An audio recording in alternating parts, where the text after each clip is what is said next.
Good morning, everyone. I am here to report our topic in community health nursing, typhoid fever, which is one of the communicable diseases present in our country. For the learning objectives, at the end of this 10-minute pre-recorded presentation, the nursing students will be able to first describe the nature of typhoid fever, its etiology, mode of transmission, characteristics of signs and symptoms, incubation period, treatment and prevention and control. Second is to explain the policies and standards of public health programs developed by the Department of Health. And lastly is to use critical skills to analyze ways to prevent and control typhoid fever and the use of nursing interventions. Typhoid fever is a systematic infection characterized by continued fever, malaria, anorexia, pulse, involvement of lymphoid tissues, especially ulceration of Peyer's patches, enlargement of spleen, rose spots on trunk, and diarrhea. Many mild typical infections are often unrecognized. A usual fatality of 10% is reduced to 2 to 3% by antibiotic therapy. Its source of infection is from feces and urine of infected persons. Family contacts may be transient carrier, and carrier state is common among persons over 40 years of age, especially for females. And it is from an agent of Salmonella typhosa or typhoid bacillus. Typhoid fever can be transmitted directly or indirectly when in contact with patient or carrier. Principal vehicles are food and water. Contamination is usually by hands of the carrier, and flies are the vectors. For the incubation period, it is variable, which has an average of 2 weeks and has a usual range of 1 to 3 weeks. The period of communicability in typhoid fever is as long as typhoid bacilli appear in excreta. Excreta means a waste matter discharged from the body, especially feces and urine. It is usually from appearance of prodromal symptoms from first week throughout convalescence, which is the time spent recovering from an illness or a medical treatment, or in other words, recuperation. Susceptibility is general, although many adults appear to acquire immunity through unrecognized infections. Attack rates decline with age after second or third decades. A high degree of resistance usually follows recovery. The next slide talks about the methods of prevention and control for typhoid fever. It has the same preventive and control measures as in dysentery, but in addition, it has immunization with a vaccine of high antigenicity.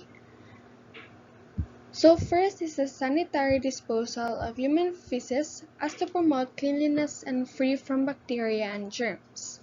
Sanitary supervision of processing, preparation, and serving of food, particularly those eaten raw, are also included.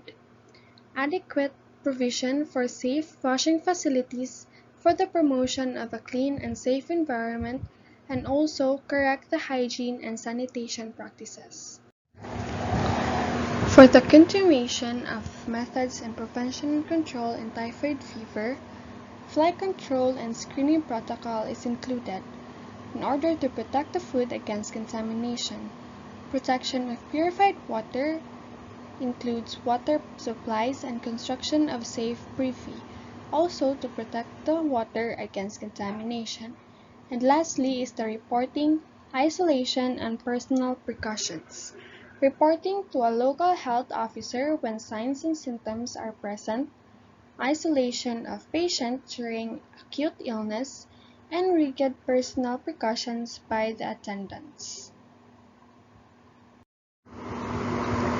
As a public health nurse, it is her responsibility to teach members of the family how to report all symptoms to the attending physician, especially when patient is being cared for at home. Teach, guide, and supervise members of the family on nursing techniques which will contribute to the patient's recovery. Interpret to the family the nature of the disease, and the need for practicing preventive and control measures. For the nursing care, demonstrate to the family how to give bedside care such as tepid sponge bath, feeding, changing of bed linen, use of bedpan, and mouth care. Any bleeding from the rectum, blood in stools, sudden acute abdominal pain, restlessness, falling of temperature should be reported at once to the physician or the patient should be brought at once to the hospital. Take vital signs and teach family members how to take and record the same. There are available treatment methods for typhoid fever, which are antibiotics and vaccines. Antibiotics include ciprofloxacin or Cipro, which is given for 14 days, azithromycin or Zithromax, which are given for 7 days, and ceftriaxone, which are given for 14 days.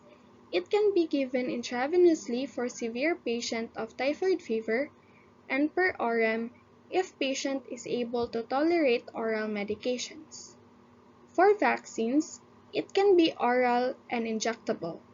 Typhoid vaccine is indicated among the following: travelers to endemic areas such as Sub-Saharan Africa, Central Asia, Indian subcontinent, Latin America, Middle East, South and Southeast Asia. Next is for persons with intimate exposure to a documented typhoid fever carrier.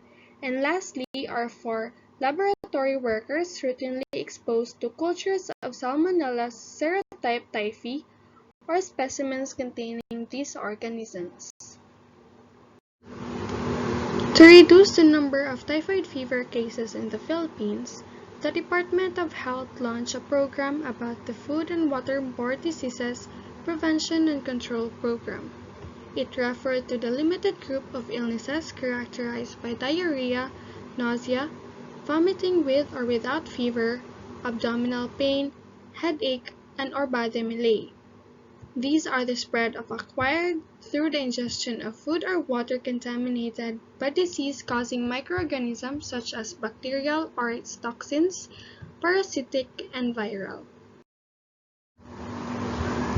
The objectives of the program is to guarantee universal access to quality food and waterborne disease prevention and control program intervention and services at all stages of life, to guarantee financial risk protection of clients availing diagnosis, management, and treatments for such diseases, and to guarantee a responsive service delivery network for the prevention and control of food and waterborne diseases. In this program, there are several strategies used and divided into 7. First is to regulate and monitor food and water sanitation practices at the local level through enforcement of national and local legislations, application of appropriate technical standards, and participation of non-government agencies. Second is to sustain interagency collaboration to fast-track sanitation infrastructure development in poor urban areas and in rural areas, with low access to safe water and sanitation facilities. Third is to promote personal hygiene, food, and water sanitation practices and the principle of environmental health. And for the fourth, promotion of the use of ORS or aerosol in the management of diarrhea to prevent dehydration, especially among infants and children. For the fifth strategy is the promotion of breastfeeding and other good feeding practices for infants and children. Sixth is the continuation training of health personnel in the early diagnosis and treatment of foodborne and waterborne diseases. And lastly is the continuation of nationwide information campaign for the prevention and control of foodborne and waterborne diseases.